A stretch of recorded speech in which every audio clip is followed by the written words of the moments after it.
జయశంకర్ భూపాలపల్లి జిల్లా కాటారం మండలంలోని గారెపల్లి మసీద్ వార్డులో ఇళ్లలోకి చేరిన వర్షపు నీరు తిమోతి బాయ్స్ హాస్టల్ చుట్టూ నీరు నిలిచి ఉండటంతో పిల్లలు రోగాల బారిన పడుతున్నారు. ఇలాగే ఇళ్ల ముందు భారీగా నీరు నిలిచి ఉండటంతో ఇళ్లలోకి పాములు వస్తున్నాయని, కిరాణా, పాలు, నిత్యావసర సరుకుల కోసం బయటికి వెళ్లాలంటేనే నడుములోతు నీళ్లలో వెళ్లవలసి వస్తుందని అధికారులు, ప్రజాప్రతినిధులు స్పందించి డ్రైనేజీ నిర్మించి సమస్యను పరిష్కరించాలని కాలనీవాసులు కోరుతున్నారు. చూడమంటే ఎవరు వస్తలేరు. మరి మాకు ఎట్లా ప్రాబ్లం అవుతుంది, మరి ఇంట్లోకి నడవడానికి ప్రాబ్లం అవుతుంది. ఇంకా రెండు వర్షాలకే ఇంత నీళ్ళు వస్తే ఇంకా 4-5 వర్షాలు కొడితే ఇండ్లే కూలిపోయేటట్టున్నది. మా ప్రాణానికి భయం అవుతుంది. నైటు ఇంట్లోకే నీళ్ళు వచ్చినాయి. తెల్లం దాకా నీళ్ళు ఎత్తిపోసినాం, ఇంకా కూడా ఎత్తిపోతాను. ఇంకేమన్నా జ్వరాలు వస్తున్నాయి. పిల్లలు స్కూల్కి పోవడానికి కూడా ప్రాబ్లం అవుతుంది. అతి తొందరలో ఈ మోరీలు కట్టించే ఉపాయం చేయండి. కలెక్టర్ దగ్గరికి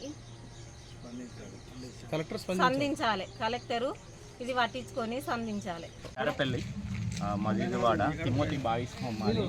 ఇందులో 50 మంది పిల్లలు చదువుకుంటున్నారు, అనాథలైన వారు. అయినా మేము అధికారులకు అనేక మార్లు అప్లికేషన్ ఇచ్చినా, జీపీ సెక్రటరీ ఇచ్చినా దాన్ని తీసుకోవట్లేదు, స్పందించట్లేదు. దీని విషయంలో అధికారులు కానీ రాజకీయ నాయకులు కానీ త్వరగా స్పందించి దీన్ని చేయాలి. అనేక వాళ్ళు పిల్లలందరూ రోగిల బారిన పడుతున్నారు. బెడ్ సిక్ అవుతున్నారు, ఎలర్జీ అవుతున్నది. దీనివల్ల మురికి, ఆ స్మెల్ వల్ల అనేక సమస్యలు వస్తున్నాయి.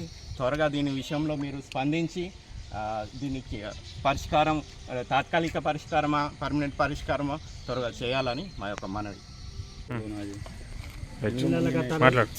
ఇక్కడ అధికారులు ఎవరు పట్టించుకుంటలేరు. ఓట్ల గురించి వస్తారు. ఓట్లు అడిగినప్పుడు చెప్తాం మాకు నీళ్ళు వస్తాయి, కలవట్లు చేయాలి, మూరీలకు చేయాలని చెప్తే ఎవరు పట్టించుకుంటలేరు.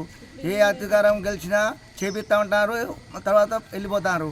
చెప్పి ఇప్పుడు బాధ ఏమవుతుందంటే ఇండ్లలో నీళ్ళు వచ్చినాయి. చిన్న పిల్లగాడిని పొద్దున్న పడ్డాడు నీళ్ళ. ఇప్పుడు ఎవరు చూడకుండా పిల్లలు చచ్చిపోయేటోడు.